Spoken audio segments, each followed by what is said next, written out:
don't forget, we had some questions for Bill too about some rules stuff. Yeah. We'll get those later, right? Yeah, absolutely. I just want to not forget. I just realized it'd probably be something really easy to forget. My name is Eddie Lynn. Ivan Rashlev. We're calling ourselves Kachunka Racing right now. Kachunka Racing? Kachunka, because the M20 kind of makes a Kachunka sound. And everyone laughed when we said it. So there's something wrong with it, so yeah.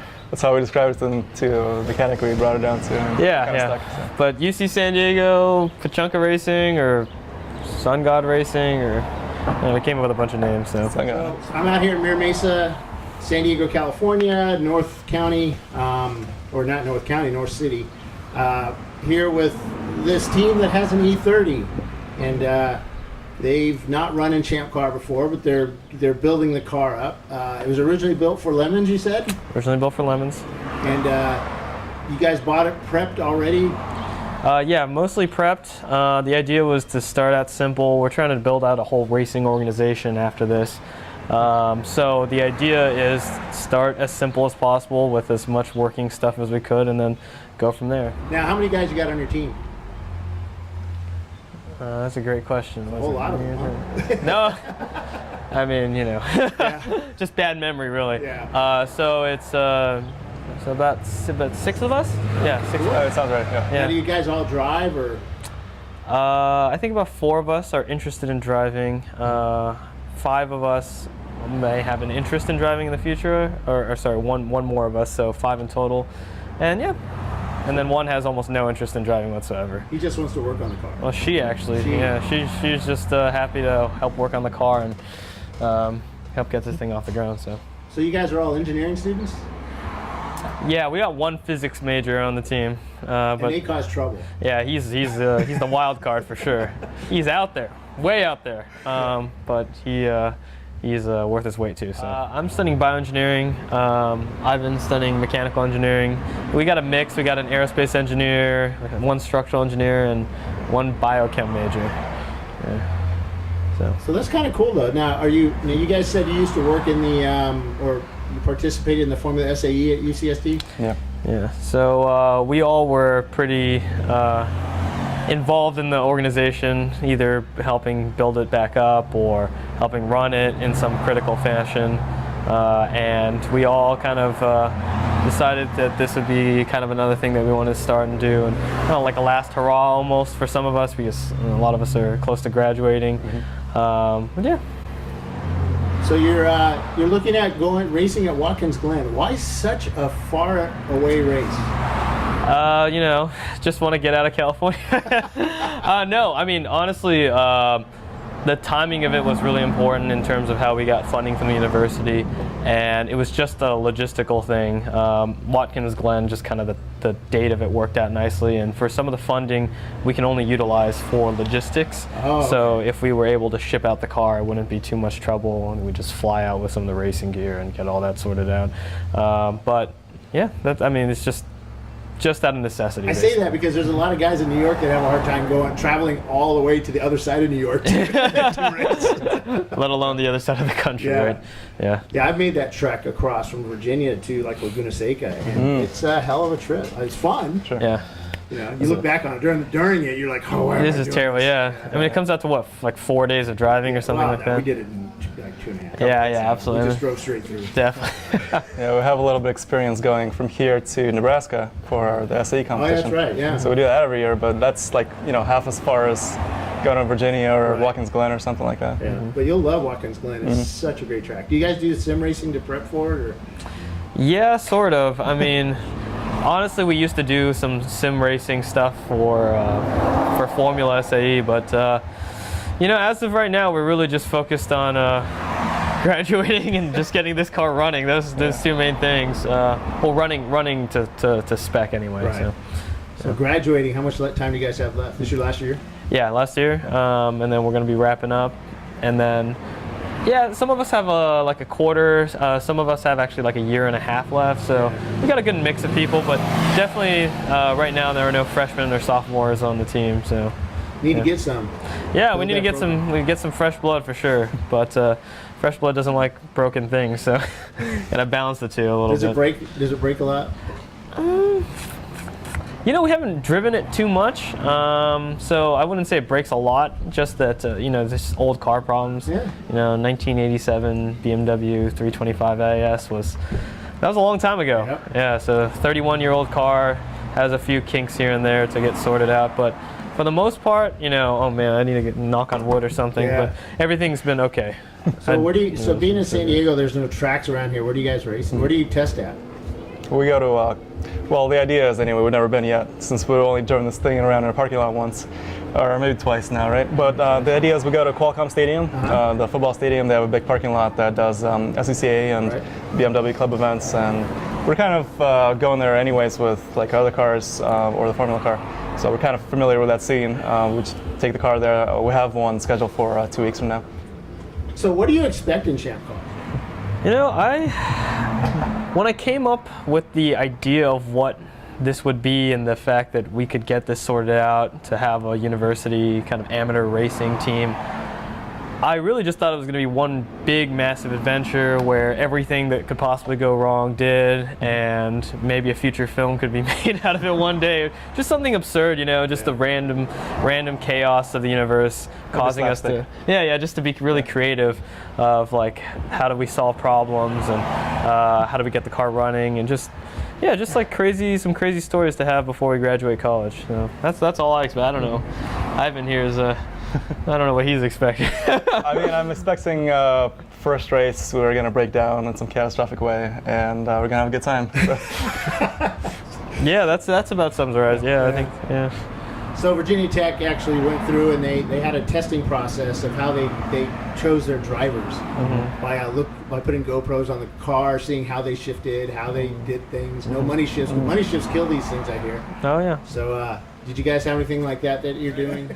And we all kind of have an idea now of what, you know, our driving styles of each other, you know, and we know who's the most ham-fisted with everything, and who drives like a lunatic, and who's like really not pushing the car hard enough, but you know, that's safe. And you know, honestly, like the thing is that we started this also because we wanted more racing time, you know. We wanted to do some race engineering, we wanted racing time, and right now we're kind of, you know, whereas a lot of organizations struggle with having too many drivers, having to down select from those, we have just enough drivers to get by in a race to meet the rules requirements for rest and all that stuff. Yeah. Everyone who wants to drive is going to get a shot at it, and we've all got more or less equal skin in the game in terms of what we're paying for getting to the race. So yeah, that's kind of the gist of it. Yeah, I mean, maybe we won't let Dirty Dan, who is the physics guy, out he's first. the physics guy. He's called Dirty Dan for a reason. Let's just leave it at that. Maybe he can go last or something. Yeah, his first name is actually Dirty, and his last name is Dan. But yeah. Eddie here is old faithful, you know, steady hands. Yeah. We had him in our endurance in the FSA competition last year. He was you were the anchor, right? Or was Ian the anchor? Ian was the anchor. Okay, I'm sorry. You went in Nebraska? Yeah, in Nebraska. Yeah. And you know, he went first for the first 7 laps, and we just went real nice and steady because we didn't want to break the car. Yeah. We didn't want to risk that. So How'd you guys do? We did pretty good. We got 8th place in that competition out of the 77 teams that showed up. So pretty solid for us. Best finish in university history. So wow, that's pretty darn good. We're very impressed. We impressed ourselves, honestly. We didn't think we were going to even get there far, to be honest. But so how did you win that event? You mean like how did we get it all set up? The different, you have different areas, and what did you do your best at? What was our best? I think the autocross time was pretty good. Yeah, we had our other driver who's on the team, Ian, do that one, and you know, he's fast. He's pretty experienced, just a talented driver. Yeah. And then I think Roland said we just, you know, honestly, we've been going enough times and we have enough years of experience. Like, we screwed up enough times. We kind of figured out roughly how things were supposed to go. So, you know, we didn't make any of the mistakes that we did the last, you know, X number of years, and then that was enough to make sure that we had prepared for us to maximize how well we could do, as near best as we could with the car we had. So yeah, it's like a lot of preparation, a lot of like thinking where we really got, you know, dinged the years prior. Yeah. So, you know, hit me once, shame on you. Hit me twice, shouldn't be here. Yeah. Yeah. So tell us a little about the BMW and why you chose the E30. Yeah, again, necessity. I mean, honestly, I've been looking at semi-prepped cars for a long time, and with a huge range of prices and a huge range of, you know, what the car was designed to do and what the thinking behind it was, or maybe no thinking.